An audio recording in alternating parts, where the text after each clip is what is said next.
आवाज आ रही है।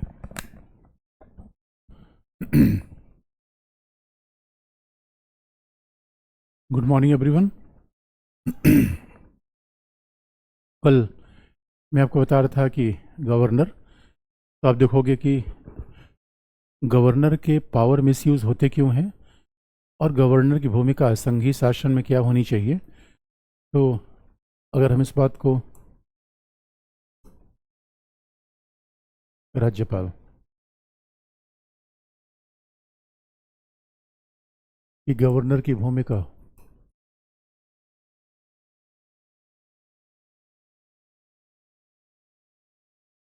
किस प्रकार की होनी चाहिए, तो आप देखोगे कल भी मैंने बताया था गवर्नर की भूमिका अगर कॉन्स्टिट्यूशनल हेड में है तब कोई प्रॉब्लम नहीं है, क्योंकि गवर्नर की पहली भूमिका क्या है, वो संवैधानिक प्रधान है। Just like president, governor is a constitutional head. और आप देखते हो जब वो कॉन्स्टिट्यूशनल हेड के रूप में काम करता है, इसका मतलब है कि तब उसमें कोई प्रॉब्लम नहीं है, क्योंकि हमारे यहाँ पार्लियामेंट्री फॉर्म ऑफ गवर्नमेंट, आप याद रखना, एंड संसदीय शासन दोनों संघ और राज्य दोनों के स्तर पर लागू होगा। पार्लियामेंट्री फॉर्म ऑफ गवर्नमेंट है तो इस सेंटर स्टेट दोनों पे अप्लाई होगा। तो कॉन्स्टिट्यूशनल हेड का मतलब है कि वो मंत्रिपरिषद की सलाह सहायता से काम करेगा। इसका मतलब है उसकी जिम्मेदारी है कि संविधान की रक्षा करना, बनाए रखना। इसलिए इसका मतलब है दोस्तों, अगर गवर्नमेंट कॉन्स्टिट्यूशन का हेड है तो who is the administrative head? प्रशासनिक प्रधान कौन है? मंत्रिपरिषद और सीएम।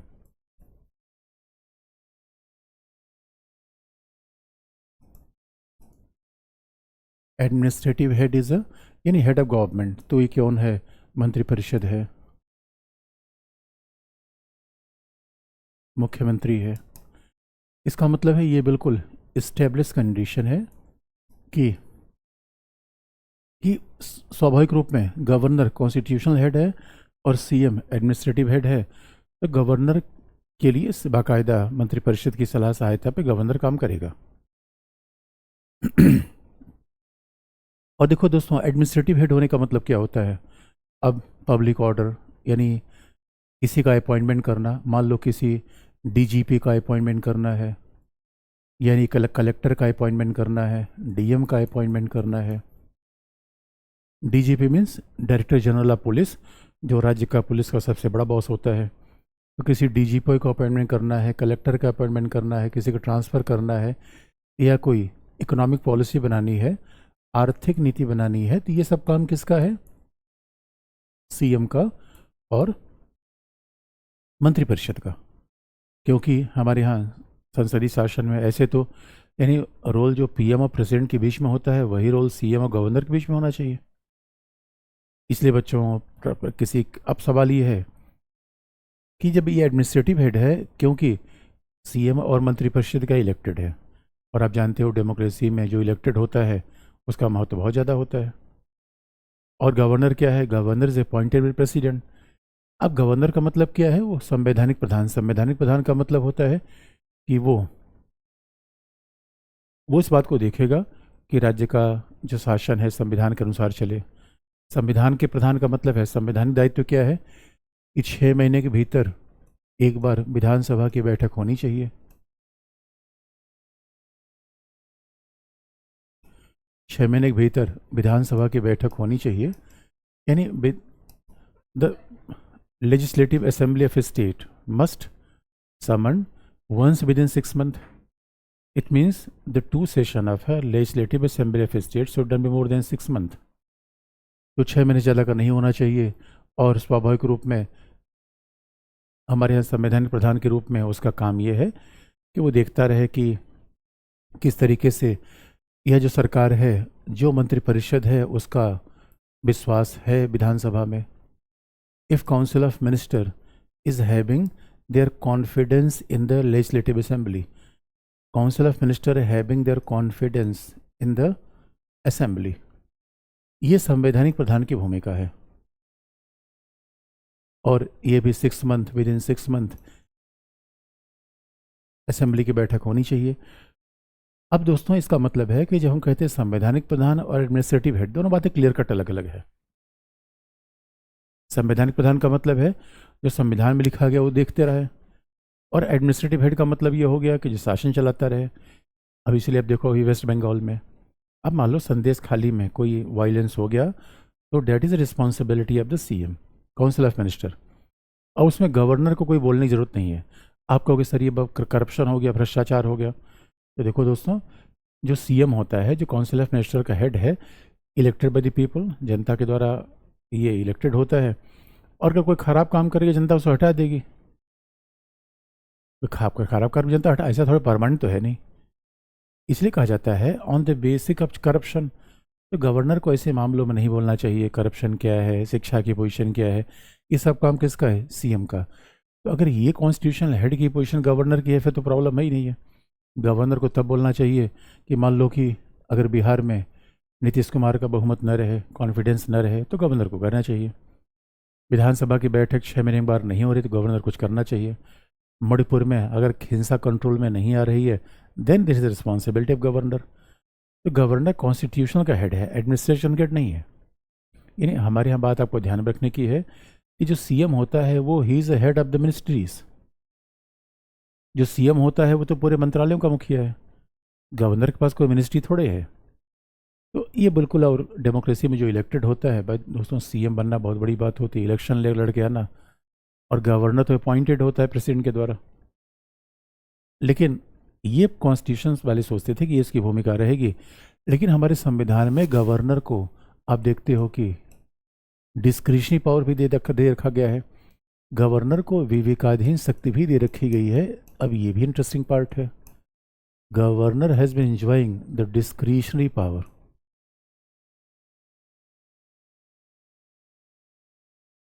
गवर्नर को डिस्क्रिशनरी पावर्स भी दे रखा गया है। अब ये बड़ा इंटरेस्टिंग बात है। और गवर्नर की विवेकाधीन शक्ति का मतलब है जहां वो मंत्रिपरिषद की सलाह नहीं लेगा। Governor are suppose to get the advice of council of ministers. अब मंत्रिपरिषद की सलाह कहाँ नहीं लेगा, तो आप जानते हो कि आर्टिकल 200 में। कहाँ नहीं लेगा, आर्टिकल 356 में। आर्टिकल 356 में, या 6 शेड्यूल, 5th और 6 शेड्यूल में। यहाँ पर वो प्रशासन करेगा अपने मन से। यहाँ पर अपने मन से प्रशासन करेगा। अब ये कॉन्स्टिट्यूशन में दिया गया है, लेकिन अभी आप देखोगे आर्टिकल 200 का एक मिसयूज़ ये है। बच्चों, आर्टिकल 200 में बात लिखी गई है, there is a provision in article 200।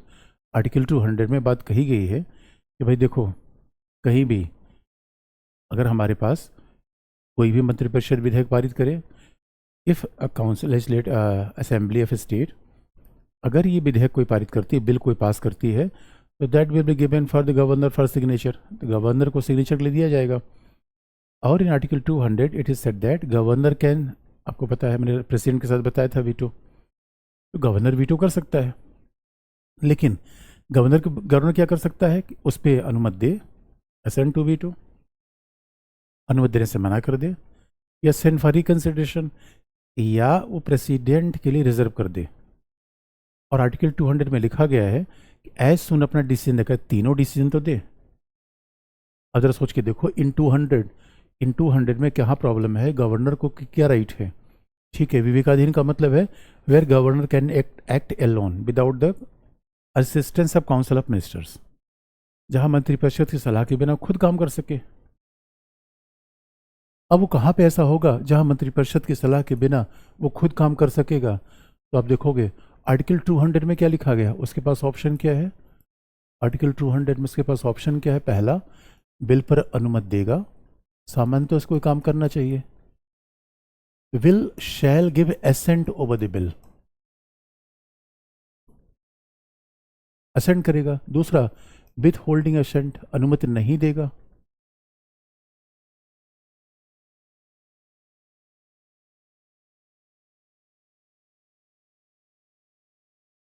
With holding N accent,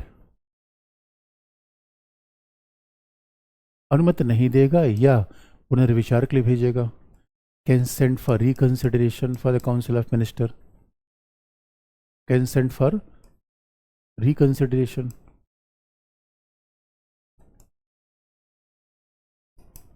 लेकिन यह चौथा ऑप्शन उसके पास है, जो ये तीन ऑप्शन थे प्रेसिडेंट के पास भी, अगर आपको याद होगा। उसके पास जो चौथा ऑप्शन है उसमें लिखा गया है कि वो राष्ट्रपति के विचार के लिए आरक्षित कर लेगा। वो क्या करेगा? The governor can reserve the bill, राष्ट्रपति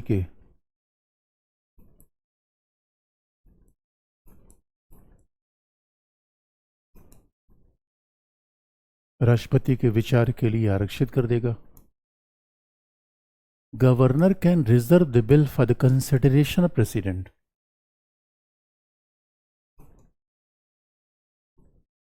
reserve the bill for consideration of president भी राष्ट्रपति के विचार के लिए आरक्षित कर लेगा। लेकिन अब सवाल यह है कि आप देखो आर्टिकल 200 में तो नहीं लिखा है कितने दिन में। अब मान लो गवर्नर ने अगर कोई भाई कम्युनिकेशन तो किया होगा, अगर वो कह रहा है अनुमति नहीं देगा तो भी ठीक बात है, कम्युनिकेशन कर दिया उसने, मंत्रिपरिषद को बता दिया। अनुमति देगा तब भी ठीक है, नहीं देगा तब भी ठीक है, पुनर्विचार के लिए कोई एक्शन तो करे। अब अभी क्या प्रॉब्लम है, गवर्नर उस पर बैठ गया है। दोस्तों पहली बार ऐसा नहीं हो रहा है, हमेशा देखो सरकारें बदल जाती हैं, शासन पर रहने वाले लोगों को नहीं चाहिए कि ऐसा होता है। हमें लगता है कि हम अभी घटना देख रहे हैं। पहला बहुत इंपॉर्टेंट फैक्ट है Kerala education bill. Kerala education bill बड़ा फेमस है, और केरला एजुकेशन बिल पर उस समय केरल के गवर्नर उस पर बैठ गए थे, बैठ कर जेब में ले लिया था।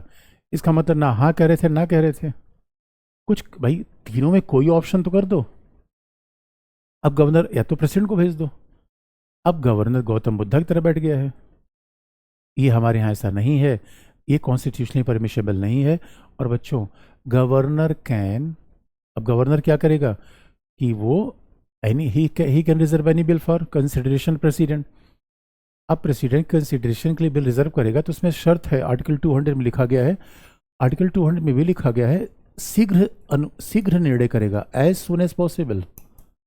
ही will communicate his decisions as soon as possible. वो शीघ्र निर्णय करेगा अगर हमें कर क्या रहा है।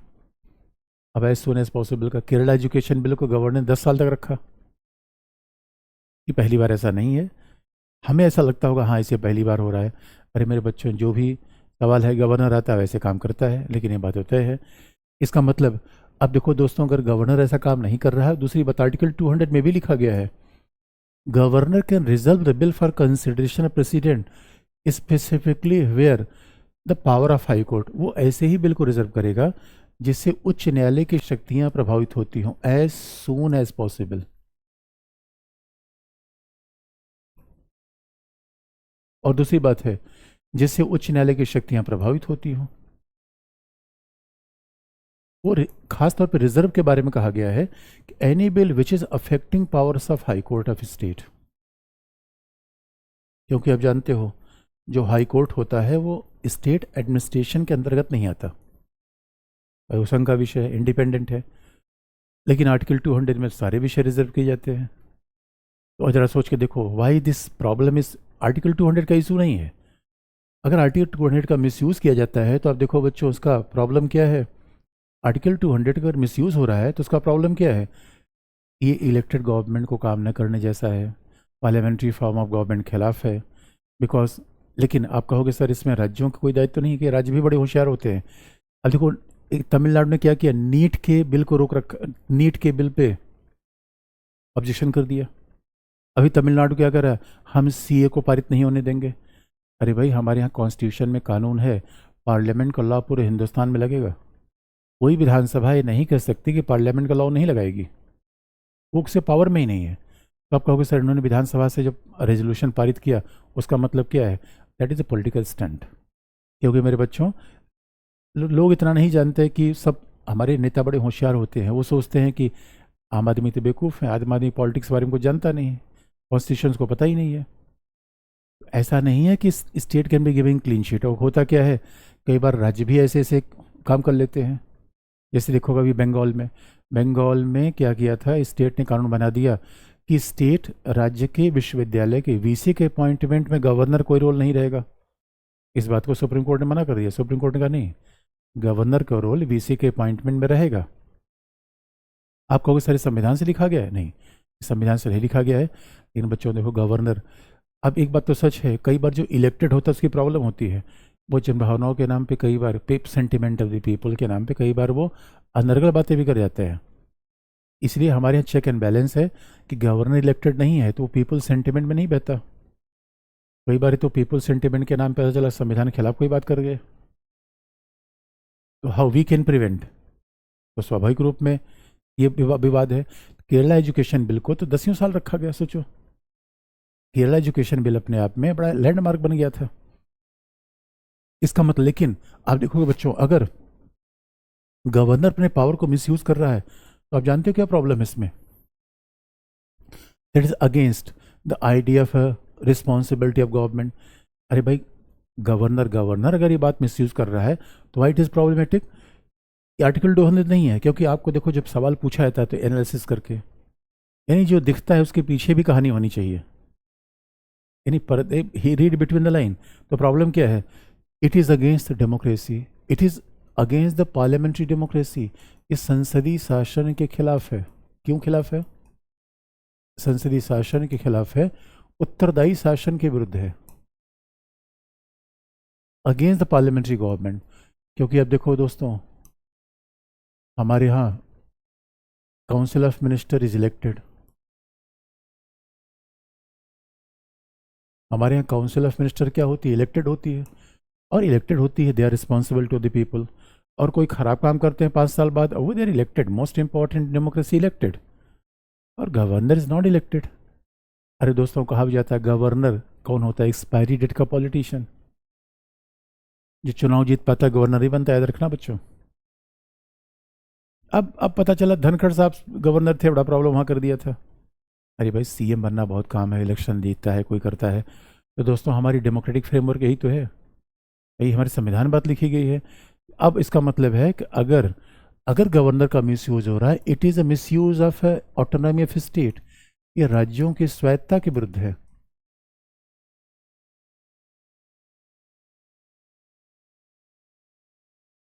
It is against the autonomy of state.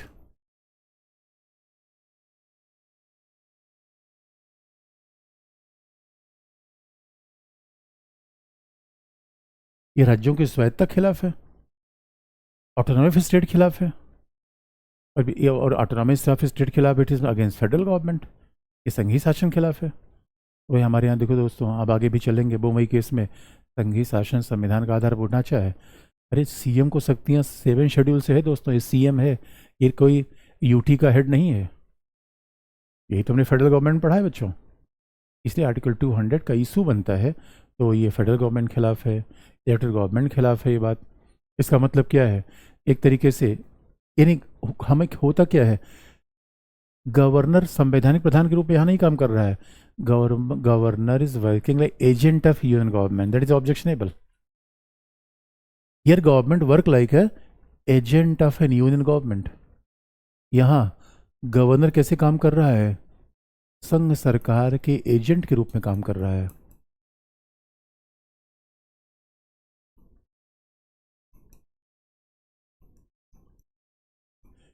The governor is working like an agent of the union government. अब देखो दोस्तों, हमसे अपेक्षा क्या थी? अरे जब अंपायर खिलाड़ी बन जाएगा, देखो गवर्नर को प्रेसिडेंट की जैसा काम करना चाहिए। और यस, जब गवर्नर इंटरवीन वहाँ करे जहाँ पे बहुत वायलेंस हो जाए और संविधान के खिलाफ कोई बात हो जाए, तो वहाँ गवर्नर इंटरवीन करे। लेकिन गवर्नर सोचे कि हम पुलिस पब्लिक ऑर्डर चलाएंगे, हम अपॉइंटमेंट करेंगे, ये एडमिनिस्ट्रेटिव वर्क है। और ये अगर ये करना है गवर्नर, फिर इलेक्शन में जीत के आए, काम कर ले, हम कहाँ मना किए हुए हैं। डेमोक्रेसी में everybody has the same right. इसलिए दोस्तों, एजेंट ऑफ यूनियन गवर्नमेंट, यही प्रॉब्लम है। तो पता चला अब इसके माध्यम से तो फिर संघ सरकार जहाँ चुनाव हार जाए वहाँ गवर्नर का मिसयूज़ कर दे। और हमने बार बार कहा ये पहली बार नहीं हो रहा है, संयोग की बात है, जब कोई संघ सरकार आती है उसे बार बार करती है, दैट इज़ ऑब्जेक्शनेबल। तो आपको सर कोई सोल्यूशन है? अगर गवर्नर का मिसयूज़ हो रहा है, कोई सोल्यूशन है? और गवर्नर का मिसयूज़ होना हमारे संघीय ढांचे, democracy, parliamentary government, elected government, ये सबके खिलाफ है। ऑटोनॉमी ऑफ स्टेट का मतलब है राज्यों को तो सीधे 7वीं में सूची शक्तियाँ मिली है। अरे 7 शेड्यूल में स्टेट सूची में राज्यों को शक्तियाँ मिली हुई है, आप उसे छीन कैसे सकते हो? कमाल की बात होगी बच्चों। तो आप कहोगे सर सोल्यूशन बताओ, क्योंकि यू मस्ट रिमेंबर कि जब हमारे पास अगर किसी समस्या का हमारे पास समाधान नहीं तो हम खुद ही समस्या है, ये मैनेजमेंट में कहावत है। इसलिए we must come forward with solution. तो आप देखोगे इसके लिए उच्चतम न्यायालय ने पहले सोल्यूशन दिया चुका है, क्योंकि बच्चों देखो संघ राज्य के संबंधों में सोल्यूशन क्या है हमारे पास, फिर सोल्यूशन क्या है, we always look for the solution, समाधान क्या है।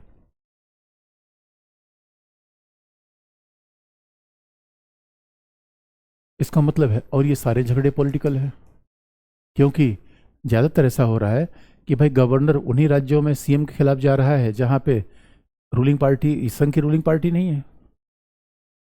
तो कॉन्स्टिट्यूशन का पॉलिटिकल मिसयूज तो नहीं होना चाहिए। फिर भी हमारे यहाँ दो बात याद रखना बच्चों, दो कमीशन हमारे यहाँ बने थे केंद्र राज्य संबंधों की जांच के लिए। एक बड़ा महत्वपूर्ण कमीशन है सरकारी कमीशन, वैसे कमीशन कई बना था। हमारे यहाँ सेंट्रल स्टेट की जांच के लिए पहला कमीशन बना बच्चों, वो था राजमन्नार, वो तमिलनाडु गवर्नमेंट के द्वारा बनाया गया। तो आप देखो कमीशन का मतलब हेडेड बाई जज। तो जो पहला कमीशन जो Rajamannar commission, that was the first commission, justice Rajamannar, that was set up by Tamil Nadu government. और ये 1970s में हुआ, 1972 के आसपास घटना है कि राजमन्नार आयोग बना, और राजमन्नार आयोग से पूछा गया भाई राज्यों की स्वायत्ता कैसे बनाई जाए, पहला कमीशन था ये। और आप जानते हो ऑब्जेक्टिव एग्जाम में जो बात पहली होती है बड़ी इंपॉर्टेंट होती है।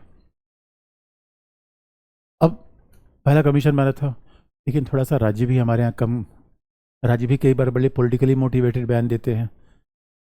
अब कई बार राज्य ऐसी सी बातें करते हैं जो कि पॉलिटिकली ठीक होती हैं, कॉन्स्टिट्यूशनली इनकरेक्ट होती है। इसलिए क्या हुआ, पहला जो केंद्र सरकार ने कमीशन बनाया केंद्र राज्य संबंधों की जांच के लिए, संघ संबंधों की जांच के लिए, और वो था सरकारी कमीशन, रणजीत सिंह सरकारिया। ये भी जज थे। कमीशन का मतलब है दैट इज हेडेड बाय जज। तो रणजीत सिंह सरकारी आयोग ने कहा, 3 मेंबर बॉडी था रणजीत सिंह सरकारी आयोग, उसमें, और इस रणजीत सिंह सरकारी आयोग से कहा गया भाई बताओ आर्टिकल, सारे संघ राज्य की बात आई, आर्टिकल 200 की बात आई। तो सरकारी कमीशन ने कहा कि भाई देखो 4 महीने के भीतर गवर्नर अगर किसी विधेयक पर कोई अपना निर्णय दे रहा है तो that should be with in the 4 month. ये सरकारी कमीशन है। तो 4 महीने के भीतर विद इन 4 मंथ्स गवर्नर को अपना निर्णय कर देना चाहिए। अनुच्छेद 200 पे 4 महीने का मतलब हाँ कहे ना कहे वो 4 महीने के भीतर पर निर्णय कर दे। तो for indefinite time governor can not delay any bill, तो सरकारी कमीशन ने कह दिया। और आप देखना बच्चों सरकारी कमीशन ये था 83 में इंदिरा गांधी ने स्थापित किया था केंद्र राज्य संबंधों की जांच के लिए। लेकिन सरकारी कमीशन ने कहा, कई बार देखो राज्य ऐसे कह देते हैं कि हम अलग हो जाएंगे, दक्षिण भारत का अलग राज्य, ये सरकारी कमीशन नहीं कहा था। बच्चों देखो राज्यों की स्वायत्ता अलगाववाद नहीं है। अब नागालैंड कहे हम भाग जाएंगे, ये स्वायत्ता नहीं है, तो अलगाववाद हो गया, ये सेपरेटिज्म हो गया, सेसेनिज्म हो गया। तो सेसेनिज्म ये नहीं चलेगा, सेपरेटिज्म नहीं चलेगा। अब ये देखो इसका मतलब है कि ये बहुत इंटरेस्टिंग है। तो इसीलिए आप देखोगे पुंछी कमीशन लेट इन 2010 संघ राज्य की जांच के लिए बना पुंछी कमीशन, जस्टिस पुंछी, मदन मोहन पुंछी। तो खास तौर पे संघ राज्य आयोग, संघ राज्य संबंधों पर विचार के लिए ये जो पुंछी कमीशन होता है,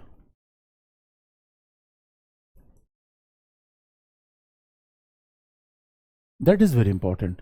तो पुंछी कमीशन ने भी कहा कि भाई 4 महीने के भीतर अपनी राय बता दो। इसका मतलब हमारे पास ऑप्शन है।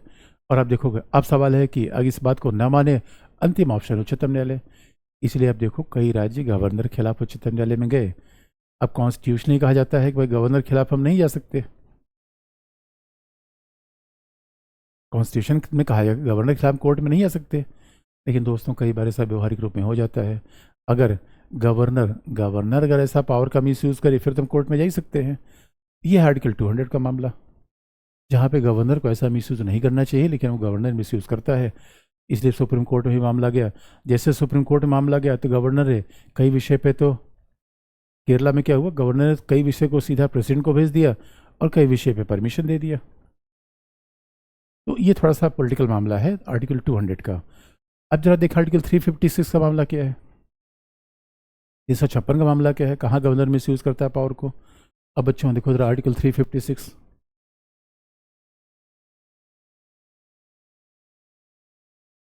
ये अभी तो मिस यूज़ नहीं आर्टिकल 356 का।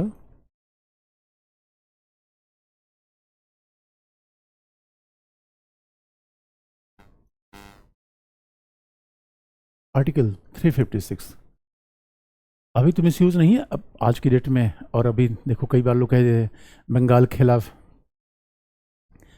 के खिलाफ सरकारी आयोग नहीं, सरकारी आयोग होता है, तो बंगाल के खिलाफ कोई लगा 356 लगा दो। अरे ऐसे थोड़ी होता है, ऐसे नहीं होता है। कैसे? अब देखो दोस्तों, आर्टिकल 356 की बात जो है उसमें लिखा हुआ है, पहले आपको जाना चाहिए article 355।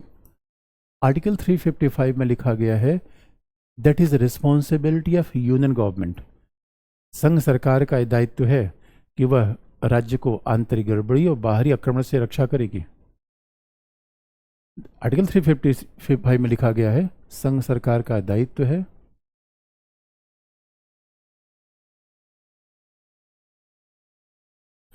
It is responsibility of union government कि वह ही संघ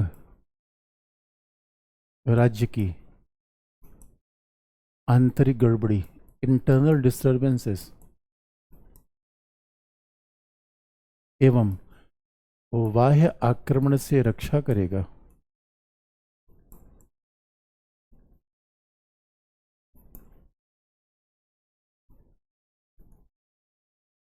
It is duty of union government that union government will protect, shall protect, union government shall protect state from external threat and internal disturbances.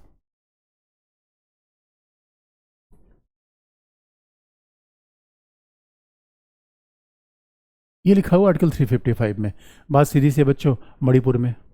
अब मणिपुर में क्या problem है, देखो internal गड़बड़ी है, आंतरिक गड़बड़ी है। अब देखो अब कई राज्यों में माओवादी समस्या है, तो माओवादी समस्या के समाधान के लिए फिर संघ राज्यों की सहायता करता है। संघ ये नहीं कर देगा भाई बीएसएफ नहीं देंगे, इसलिए माओवादी समस्या के समाधान के लिए संघ ने बीएसएफ तैनात की है। तो that is responsibility of union government. ये पब्लिक ऑर्डर राज्य सूची का विषय है, इसे देखो बार बार सहयोग की बात आती है बच्चों। द पब्लिक ऑर्डर अपने आप में राज्य सूची का विषय है, फिर भी कई बार ये राज्य नहीं कर पाते तो संघ सहायता करेगा उनकी। और आर्टिकल 356 में लिखा गया है यदि राज्य का प्रशासन, आर्टिकल 356 में क्या है, यदि राज्य का प्रशासन संविधान के तंत्र के अनुसार संचालित नहीं है,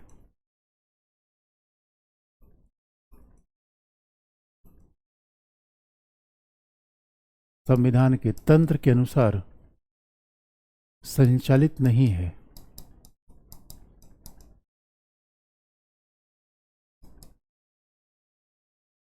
if the government of a state is not carried on accordance with the constitutional machinery, if the government is not carried on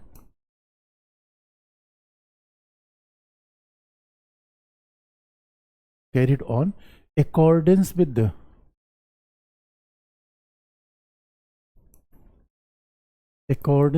constitutional machinery, संविधान के तंत्र है कॉन्स्टिट्यूशनल मशीनरी।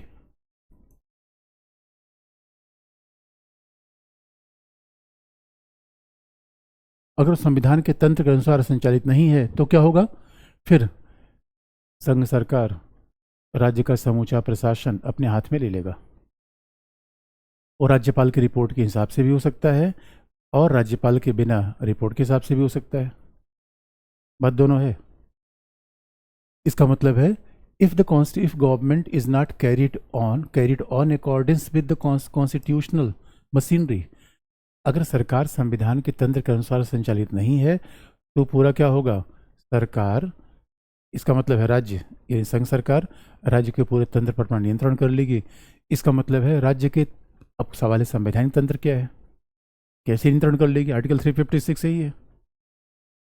तो गवर्नर की रिपोर्ट दे, यानी गवर्नर की रिपोर्ट पे भी 356 लग सकता है, बिना रिपोर्ट पे 356 लग सकता है। गवर्नर रिपोर्ट दे या न दे इसकी बात नहीं है। अब सवाल ये है, देखो ये कॉन्स्टिट्यूशनल प्रोविज़न था और डॉक्टर अम्बेडकर से पूछा गया था भाई ये तो 356 ऐसा है, तो आप बताओ डॉक्टर साहब ये तो राज्य के अधिकार को सीमित करेगा। इसका मतलब है पीएम कभी भी चाहे तो 356 लगा देगा, इलेक्टेड गवर्नमेंट को डिसॉल्व कर देगा। आप ऐसा सोचो। अब तो फिर बंगाल में जब चाहे केंद्र सरकार 356 लगा देगी। तो डॉक्टर अम्बेडकर ने कहा था नहीं नहीं भाई देखो ये कड़ी हुई दवाई है, इट इज़ ए मेडिसिन। कई बार देखो दोस्तों, हम कोई दवाई रखते हैं लेकिन डॉक्टर क्या प्रिस्क्राइब करता है, वो दवाई आपको तब खाना है जब आप प्रॉब्लम में है। वो होम्योपैथी की दवाई थोड़ी है, वो होम्योपैथिक दवाई तो है नहीं। इसलिए आप ज़रा सोच के देखो मेरे बच्चों, आर्टिकल 356 रखा गया था एक तरीके से प्रॉब्लमेटिक कंडीशन के लिए, लेकिन उसका मिसयूज़ हो गया।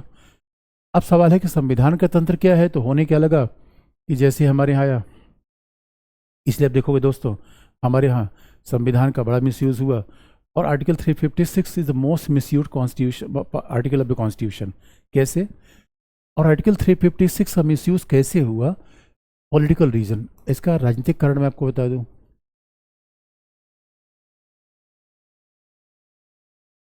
What is the political reason?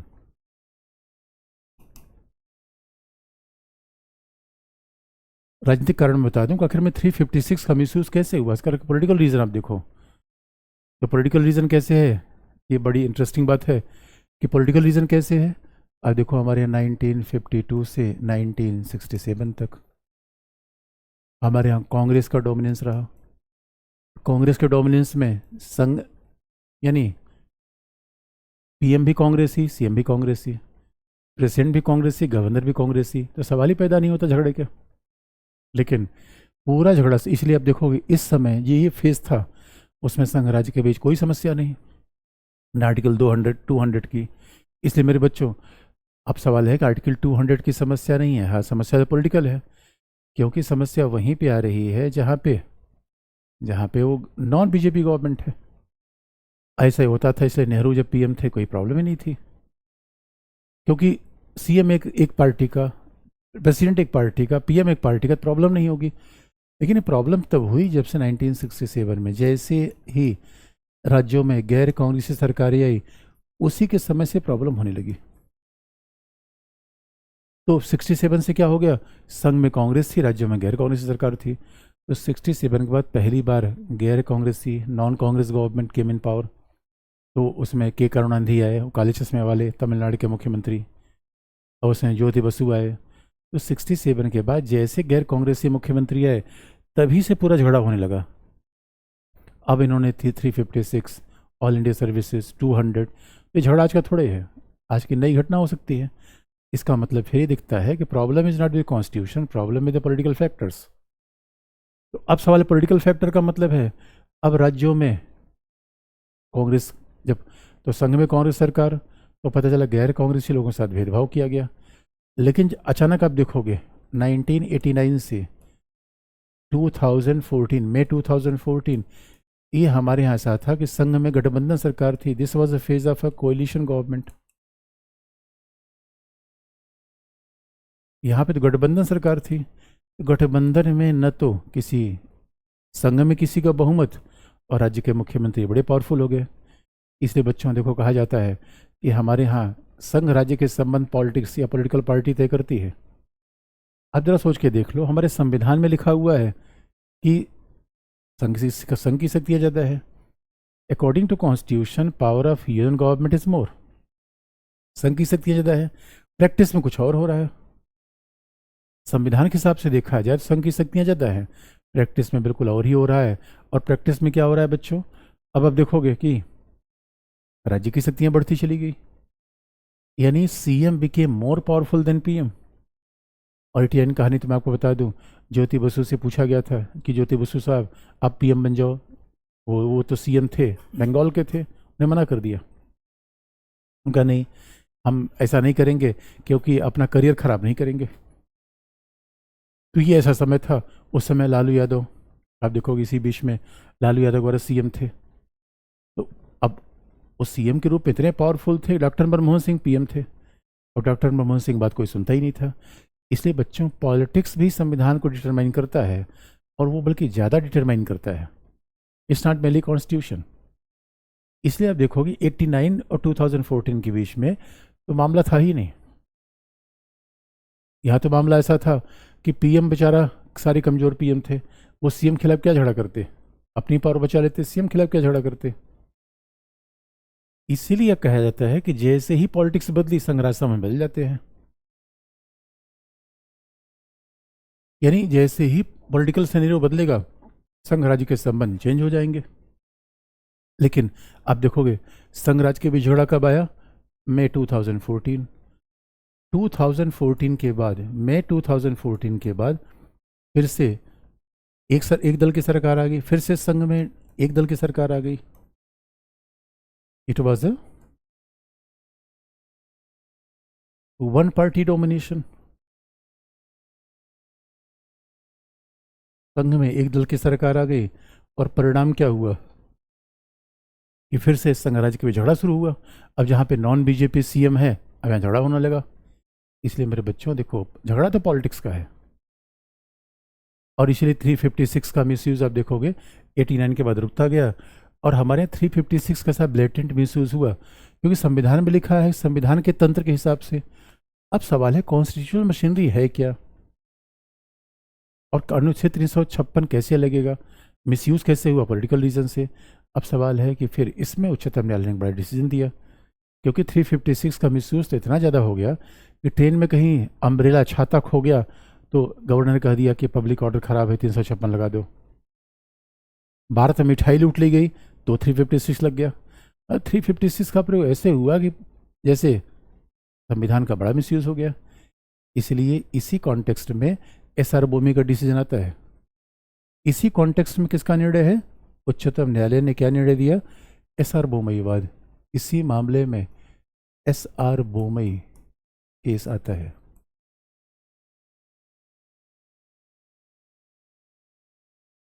SR Bommai वाद इसी मामले में आया है 1994। एसआर बोमई केस, और आप देखो तो 9 जजेस बेंच है, ये बड़ा हिस्टोरिकल मामला है।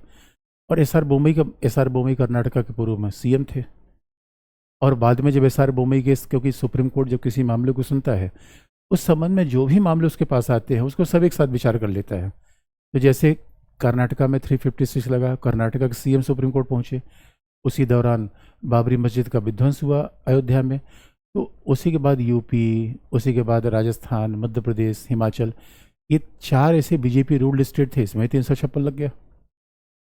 तो सबकी सुनवाई सुप्रीम कोर्ट ने की। आखिर में फिर ये बताया कि तब पहली बार सुप्रीम कोर्ट ने कहा कि संविधान के तंत्र की विफलता का मतलब क्या है। तो अब देखो इस केस का सारांश क्या है। एसआर बोमई केस में सुप्रीम कोर्ट ने कहा क्या कि पहला, 356 का न्यायिक पुनरावलोकन होगा। 356 is subject to judicial review.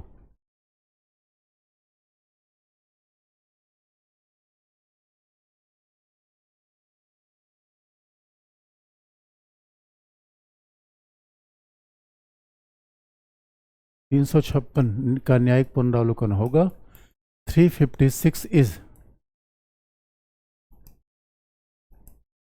Subject to judicial review. ये बात बहुत इंपॉर्टेंट हो गई, क्योंकि आप देखो दोस्तों, अब 356 सब्जेक्ट टू जुडिशियल रिव्यू क्यों बड़ी इंपॉर्टेंट बात है। अब देखो संविधान में लिखा गया है कि राष्ट्रपति राज्यपाल काम का न्यायिक पुनरावलोकन नहीं होगा, और 356 यूज कौन कर रहा है? राष्ट्रपति। इसीलिए आप देखो जो बच्चे पूछ रहे थे कि क्या सर, तो ये बहुत बड़ी बात थी, अदरवाइज 356 यूज कर रहा है राष्ट्रपति। और आप याद रखो 356 राष्ट्रपति यूज कैसे करेगा? मंत्रिपरिषद की सलाह से, with the advice of council of minister. और बच्चों आप देखो 74 में लिखा गया, आर्टिकल 74 में लिखा गया है कि मंत्रिपरिषद के द्वारा दी गई सलाह का न्यायिक पुनरावलोकन नहीं होगा। इसका मतलब है whatever advice is given by council of minister to president exempted from the judicial review. मंत्रिपरिषद क्या सलाह उसको दे रही है, न्यायिक पुनरावलोकन नहीं होगा, राष्ट्रपति राज्यपाल काम का नहीं होगा। लेकिन अब ये बहुत बड़ी बात थी। इसे कल किसी बच्चे ने पूछा था, हर गोविंद तिलक का मामला, उसमें सुप्रीम कोर्ट ने कहा था कि 356 का जुडिशियल रिव्यू नहीं हो सकता। अब यानी 94 के पहले न्यायपालिका ने यही माना था कि 356 का जुडिशियल रिव्यू नहीं होगा, लेकिन ये लैंडमार्क इसलिए पहली बार कह दिया। 9 जजेस बेंच है, पहली बार कर दिया ना 356 का जुडिशियल रिव्यू होगा। और दूसरी बात, न्यायपालिका ने कहा 356 का प्रयोग प्रशासनिक तंत्र की विफलता पर नहीं होगा। It can not be utilize merely on the basis of failure of administrative machinery. प्रशासनिक तंत्र की विफलता पर इसका प्रयोग नहीं होगा। It can be utilize against the failure of administrative machinery. इसका मतलब आप कहोगे कहीं भ्रष्टाचार हो जाए, that is not base of 356। भ्रष्टाचार हो जाए, कहीं हिंसा हो जाए, कहीं झगड़े हो जाए, ये अनुच्छेद 356 का नहीं, ये सब प्रशासन का मामला है। सरकार अच्छा काम ना करे, अच्छा काम नहीं करेगी 5 साल बाद जनता हटा देगी। 356 का यूज़ कहाँ पर होगा? संवैधानिक तंत्र की विफलता। It can be utilize against failure of the constitutional machinery.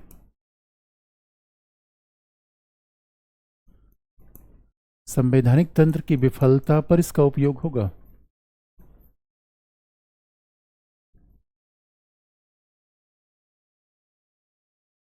तो संवैधानिक तंत्र की विफलता का मतलब पहली बार सुप्रीम कोर्ट ने कहा कि संविधान के तंत्र की विफलता क्या है कि मंत्रिपरिषद में जो मुख्यमंत्री विश्वास मत में हार जाए मुख्यमंत्री बना रहे।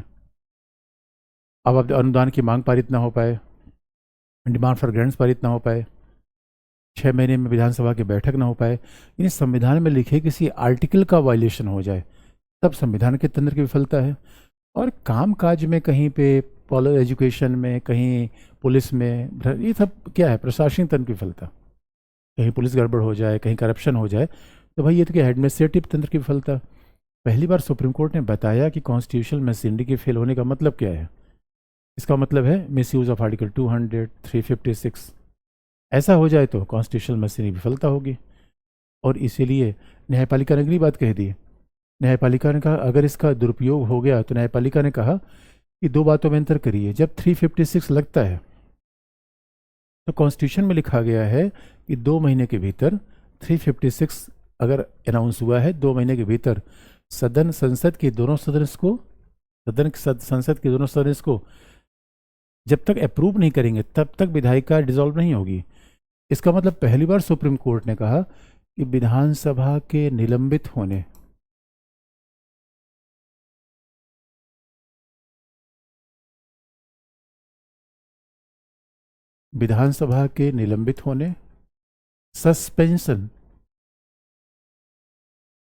Suspension of legislative assembly of state.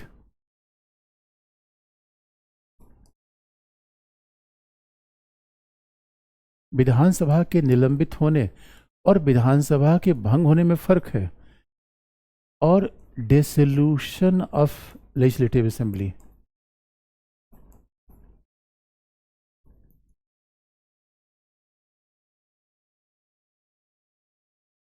There is difference between suspension और सस्पेंडेड एनिमेशन, और दूसरी बात है dissolution of legislative assembly.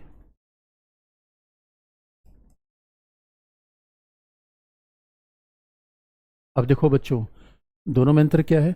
Suspension का मतलब होता है विधानसभा की बैठक ना हो, लेकिन विधायक रहेंगे।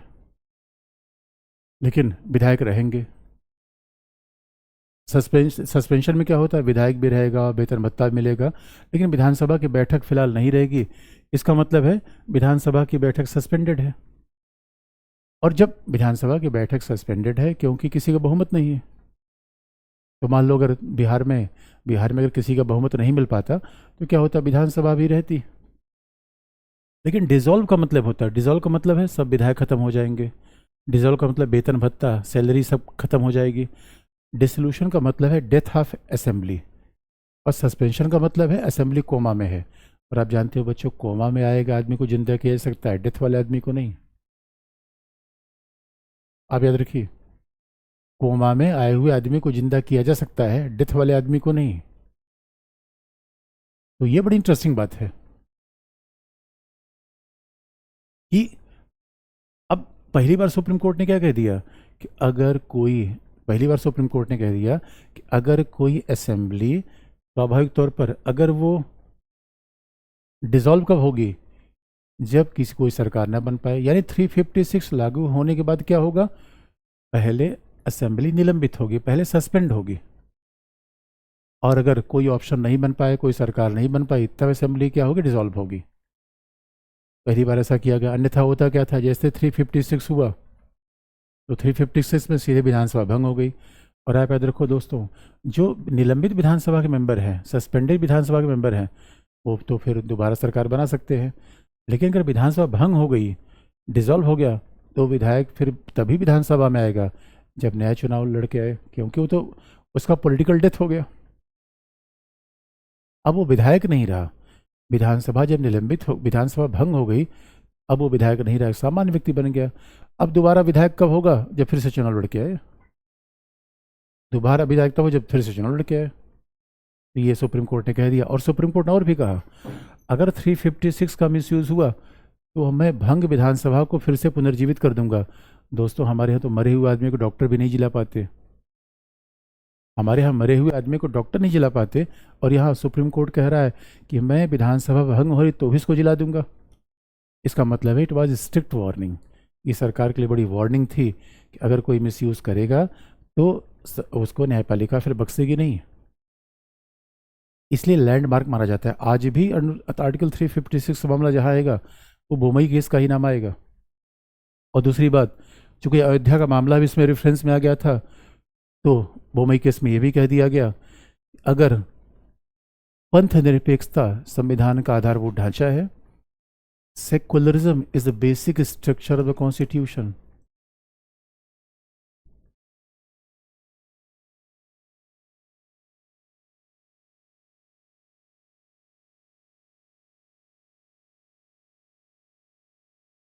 Secularism is the basic structure of the constitution. इसका मतलब है सुप्रीम कोर्ट ने ये कह दिया कि जो यूपी में, राजस्थान में और हिमाचल में जो अनुच्छेद 356 का यूज़ हुआ था वो बिल्कुल संवैधानिक था, क्योंकि आधारभूत ढांचा पंथ निरपेक्षता है और आधारभूत ढांचे को उल्लंघन पर 356 का यूज़ हो रहा है, तो ये बिल्कुल अच्छी बात है। आधारभूत ढांचे का यूज़ हो रहा है तो बिल्कुल अच्छी बात है।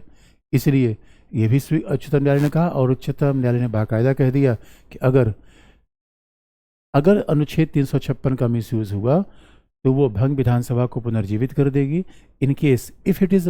इसलिए आप देखो, कोई सरकार हिम्मत नहीं कर पाती, बोमई केस के डिसीजन के बाद कोई सरकार हिम्मत नहीं कर पाती 356 का मिसयूज कर दे। और 356 का मिसयूज होगा।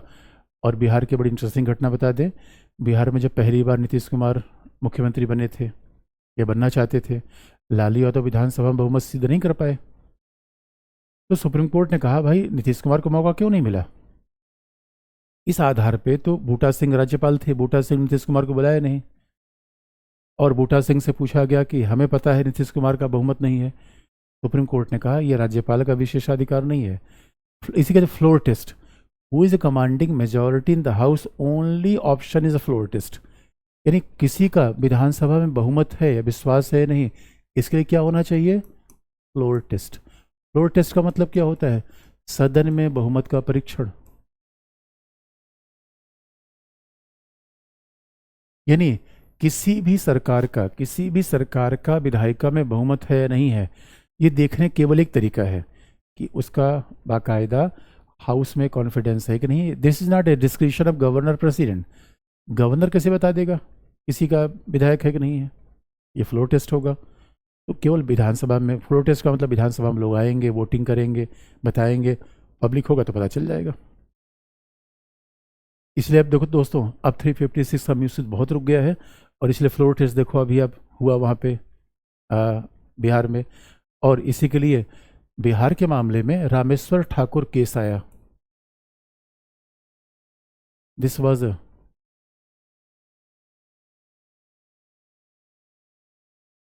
रामेश्वर ठाकुर केस आया, जिसमें सुप्रीम कोर्ट ने कहा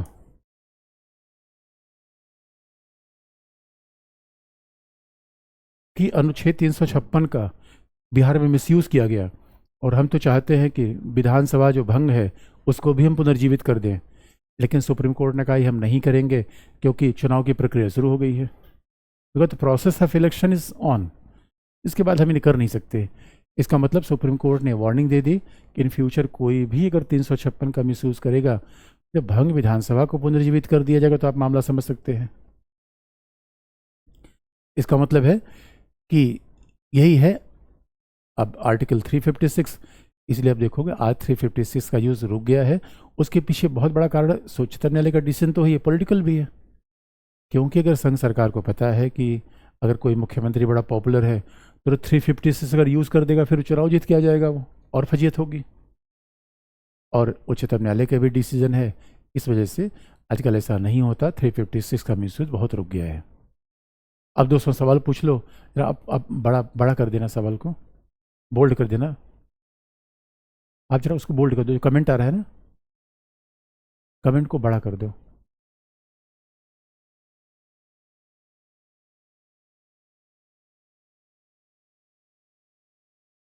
और हाँ इससे बढ़ गया।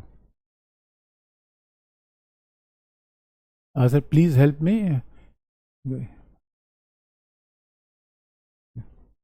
एक बार बोल, please help me, told me in which paper is important for prelims point of view, which chapter is. अरे मेरे मेरे माई फ्रेंड दीपू, देखो in fact that's very difficult to say which chapter is important for PT, because remember every chapter is important for PT, especially the issues which are very much in limelight. देखो fundamental DPSP, this is not way to say that which chapter is important or less important. In fact every chapter is important. हाँ उसे में थोड़ा सा जितनी बात हमने देखी उसको अच्छे से पढ़ लेते हो, बार बार रिवीजन कर लेते हो, दैट इज एनफ। अच्छा बड़ा आप थोड़ा बड़ा कर दो उसमें 356 के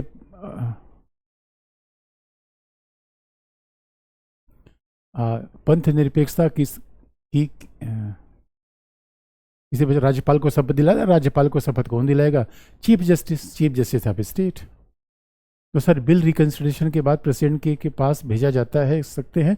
हाँ मेरे बच्चों, हाँ रिकंसिडरेशन प्रेसिडेंट को भेज सकते हैं, और प्रेसिडेंट को अगर मान लो विधानसभा फिर कहे प्रेसिडेंट फिर पुनर्विचार करें, जरूरी नहीं है। प्रेसिडेंट कब तक रखेगा, जबकि हमारे यहाँ सरकारी कमीशन ने कहा है कि विद इन 4 मंथ उसको ऐसा कर देना चाहिए। ऐसा प्रेसिडेंट 356 का वायलेशन करेगा तो प्रेसिडेंट को कुछ दंड मिलेगा? अरे नहीं बच्चा, दंड क्या होता है? दंड सबसे बड़ा पॉलिटिकल ही होता है।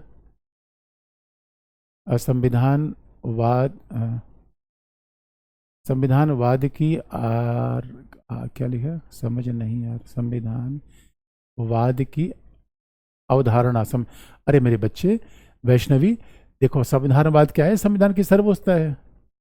अभी आपने देखा नहीं, चंडीगढ़ में चुनाव हो रहा था और रूल ऑफ लॉ का अगर मैं, संविधानवाद का मतलब है संविधान की सर्वोच्चता। इसका मतलब मेरे देखो अभी संविधान ना होता तो झारखंड के सीएम कहीं जेल में जाते। अरे पुराने ज़माने में सोचो, राजा महाराजा कभी जेल उल जाते थे, क्योंकि वहाँ संविधानवाद नहीं था। आज संविधानवाद है, कोई विधि का उल्लंघन करेगा वो जेल जाता है, क्योंकि हमारे यहाँ कॉन्स्टिट्यूशन मोस्ट इम्पॉर्टेंट, तो रूलर नहीं है। किसी सचिन ने आकस्मिक निधि क्या है? अरे आकस्मिक निधि का मतलब सचिन कुछ ऐसा पैसा जो इमरजेंसी लिए रखा जाता है। आकस्मिक निधि संविधान में लिखा हुआ है, संघ राज्य दोनों की अलग अलग होती है। इसका मतलब कोई मान लो कि आवश्यक कोई काम आ गया, उससे पैसा खर्च कर दें। नीलम चंद्रचूड़ जी दिल्ली बुला रहे हैं, कूटे सिटन ये रिटर्निंग ऑफिसर को दिल्ली बुला रहे हैं। ये हमारे लॉ से काम होता है, व्यक्ति से नहीं। किसी बच्चे ने पूछा प्रशासनिक शक्ति किसके पास हुई? गवर्नर के सीएम के पास। किसी बच्चे ने पूछा मानववादी क्या है? अरे मेरे बच्चे, मानव का मतलब है मानव की गरिमा को स्वीकार करना, सर्वोच्चता को स्वीकार करना। तो मानववादी कौन है? जो मानव को सबसे ऊपर रखता है, जाति धर्म राष्ट्र से बढ़कर, ह्यूमनिज्म। इसलिए क्या जर्मनी, क्या फ्रांस, क्या ब्रिटेन, क्या हिंदू, क्या मुस्लिम, क्या तमिल, क्या Telugu, first we are human being. अरे मेरे बच्चों, मानव हित पैदा हुए थे, इसलिए देखो सबके ब्लड ग्रुप मिला के देखो। ये तो बाकी बातें सब हमने धर्म, जाति, राष्ट्र का सीमाएं बना ली। यही है मानव, यही है मानववाद। इसे जब बच्चा पैदा होता है, कोई धर्म जाति उसके साथ थोड़ी होती है। किसी ने कहा क्या विधानसभा को निलंबित करने के कि उन लोगों पर कर वही होगी, क्या मतलब है, कार्यवाही होगी? अरे नहीं भाई, देखो, अरे पॉलिटिक्स में देखो, मेरे जो चुनाव हार जाना सबसे बड़ा कार्यवाही तो ये है। कार्यवाही क्या होगी? विधानसभा निलंबित होगी, इसका मतलब है कोमा में पड़ी हुई है।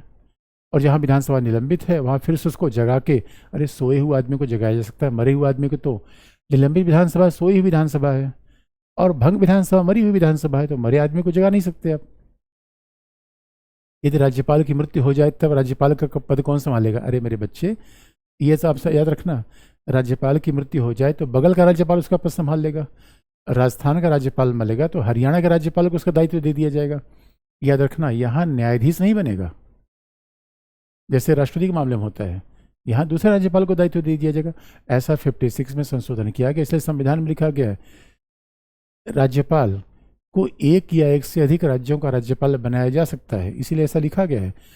राष्ट्रपति के लिए ऐसा नहीं हो सकता। राष्ट्रपति तो एक ही है, यानी राज्यपाल हमारे यहाँ एक या एक से अधिक राज्य के लिए बनाया जा सकता है। संसदीय शासन, संघीय शासन क्या है? तो देखो बच्चों, संसदीय शासन का मतलब होता है कि उत्तरदायी शासन, कैबिनेट का शासन संसदीय शासन है। संघीय शासन का मतलब है संघ राज्य के बीच बंटवारा, यूपी और संघ के बीच बंटवारा है संघीय शासन है, जहाँ शक्ति का विकेंद्रीकरण हो और शक्ति का विभाजन हो, सर्वोच्च संविधान हो, यह संघीयवाद है, संघीय शासन है।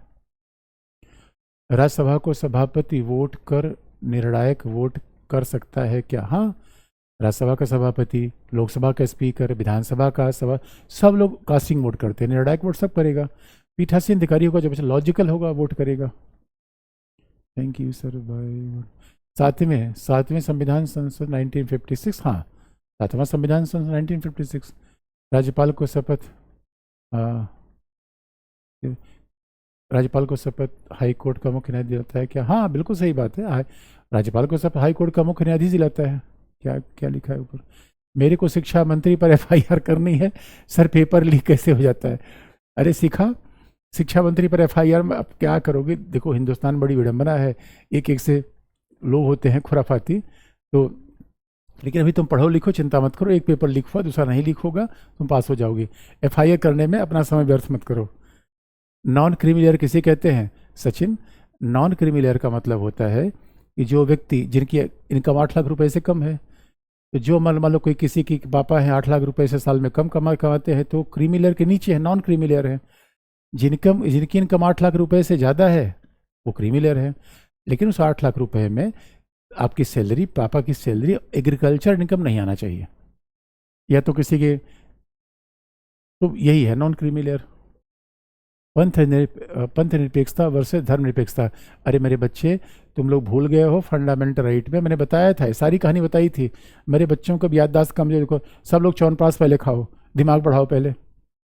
लगता है च्यवनप्राश नहीं खा रहे हो, सारी बात भूलते जा रहे हो मेरे बच्चों। झंडू का च्यवनप्राश पहले खाना शुरू करो तुम लोग। सर फ्लोर टेस्ट क्या है? अरे मेरे बच्चों, किसका बहुमत है विधानसभा में, इसी बात को सिद्ध करना फ्लोर टेस्ट है।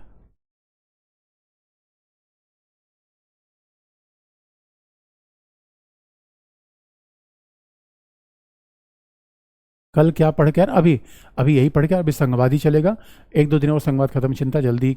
अब देखो उसके बाद हम अभी विवाद में नदी जल विवाद बता देंगे, 356 बता दिया, 200 बता, नदी जल विवाद बता देंगे, फिर उसके बाद सहकारी संघवाद, अंतर्राज्यीय परिषद, यही सब बताएंगे।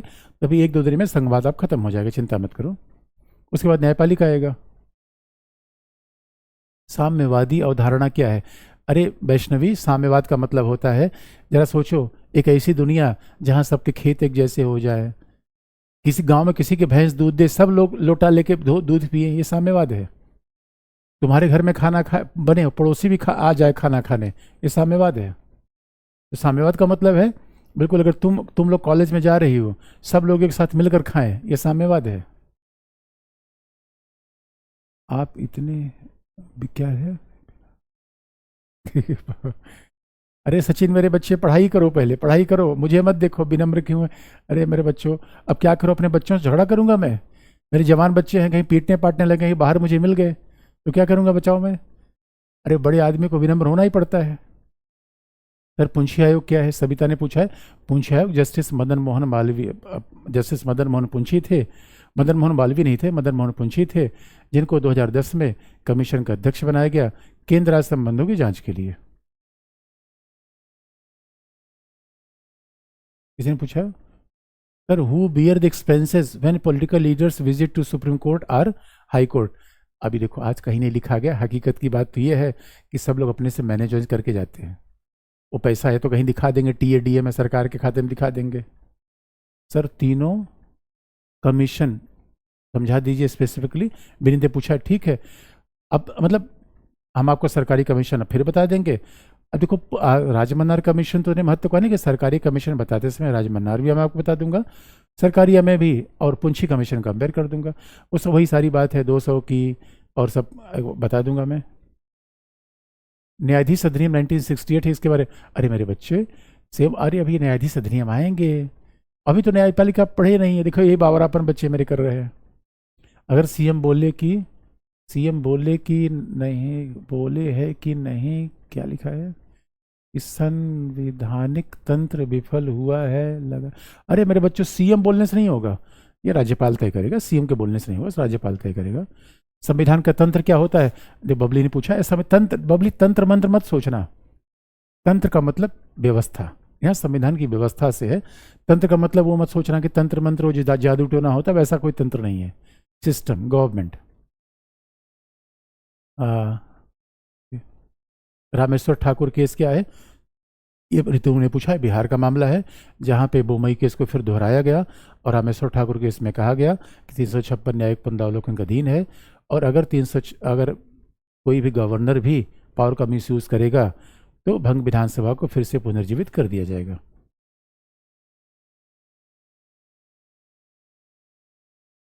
तो और बच्चे ने क्या पूछा है? काउंसिल ऑफ मिनिस्टर 356 को अप्रूव नहीं कर दो। नहीं नहीं, देखो, काउंसिल ऑफ मिनिस्टर नहीं करती, दोनों सदन को करना पड़ेगा बच्चों।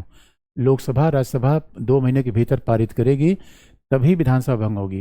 यानी पहले, और आप जानते हो जब विधानसभा भंग हो जाएगी, समझने की बात है, लॉजिकल पढ़ो, रट के नहीं। जब विधानसभा भंग हो जाएगी, काउंसिल ऑफ मिनिस्टर अपने आप खत्म हो जाएगी। जब विधानसभा भंग हो जाएगी, काउंसिल ऑफ मिनिस्टर और मुख्यमंत्री रहेगा नहीं। और जब विधानसभा सस्पेंड होगी तो विधायक तो रहेगा, तब भी काउंसिल ऑफ मिनिस्टर और मुख्यमंत्री नहीं रहेगा। बात ध्यान से सुनने की है। अभिषेक ने पूछा, सूर्य नारायण अरे मेरे बच्चे, अभिषेक, हर केस को पढ़ने की आवश्यकता नहीं है, बहुत परेशान मत हो। इसे न्यायिक पुनरावलोकन क्या है? अरे मेरे बच्चों, बता दूंगा आगे, बस यही न्यायपालिका का टॉपिक आने वाला है। और पुनरावलोकन मतलब फिर से देखना, और न्यायपालिका की भूमिका देखो राजपाल यादव जैसी होती है। राजपाल यादव जिस फिल्मों में रहते हैं वो झांक ताक करते हैं। अब देखो, जिस फिल्म में होते हैं ऐसे न्यायपालिका झांक ताक करती है, मोदी जी कामों में, संसद कामों में, इसी को कहते हैं न्यायिक पुनरावलोकन। ये सब बता देंगे मेरे बच्चों, जुडिशियल रिव्यू क्या है, न्यायिक पुनरावलोकन क्या है। सर सविता ने फिर फ्लोर टेस्ट बता। अरे सविता, मैंने कितनी बार, फ्लोर टेस्ट का मतलब है विधानसभा की बैठक में ये सिद्ध कर देना कि इसका बहुमत है, यही फ्लोर टेस्ट है। और फ्लोर टेस्ट का मतलब, जैसे मान लो तुम लोग यहाँ शादी विवाह की डेट कोई तय हो रही है, सब लोग घर के फ्लोर पर बैठे और डिसाइड कर लिया ये डेट है, यही फ्लोर टेस्ट है।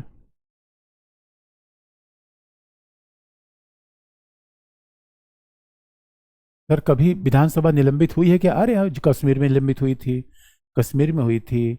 और आप देखोगे कई राज्यों में ऐसा हुआ है। कश्मीर में तो बड़ा एग्जाम्पल था, जहाँ पे 370 हटने के पहले विधानसभा निलंबित थी। राष्ट्रपति तो राज्यपाल को हटाए से, अरे हाँ राष्ट्रपति, अरे मेरे बच्चे, जब चाहे राष्ट्रपति, जब चाहे, क्योंकि राज्यपाल राष्ट्रपति के प्रसाद पर्यंत काम करता है, प्लीजर द प्रेसिडेंट।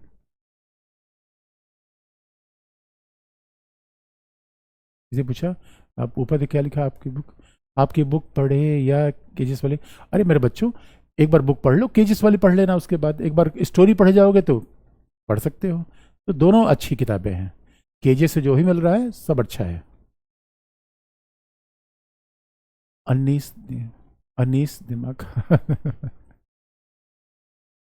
कल का टॉपिक बता दो बच्चों, संगवाद पढ़ के आना। अब लगता है मेरे बच्चों का सवाल खत्म हो गया। सर जी, क्या कश्मीर में फिर से 370 लागू होगी क्या? अरे नहीं बच्चों, अरे अंकुश चिंता मत करो, 370 वहाँ लागू नहीं होगा। किसी किसी के कि दो सीएम भी बनाए सकते हैं। अब मेरे बच्चों देखो, 2 सीएम का तो प्रावधान नहीं है हमारे यहाँ। 2 सीएम कैसे बनेगा? 6 6 महीने का सीएम हो सकता है, तो 2 सीएम नहीं हुआ, 6 6 महीने का सीएम का प्रावधान तो लोगों ने किया है। 2 सीएम नहीं है संविधान के हिसाब से।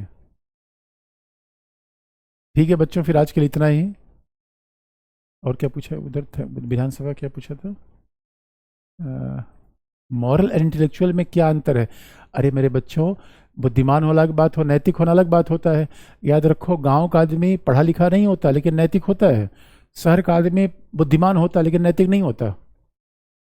इसे अच्छा आदमी होना अलग बात होता है, बुद्धिमान आदमी विद्वान आदमी होना अलग बात होता है।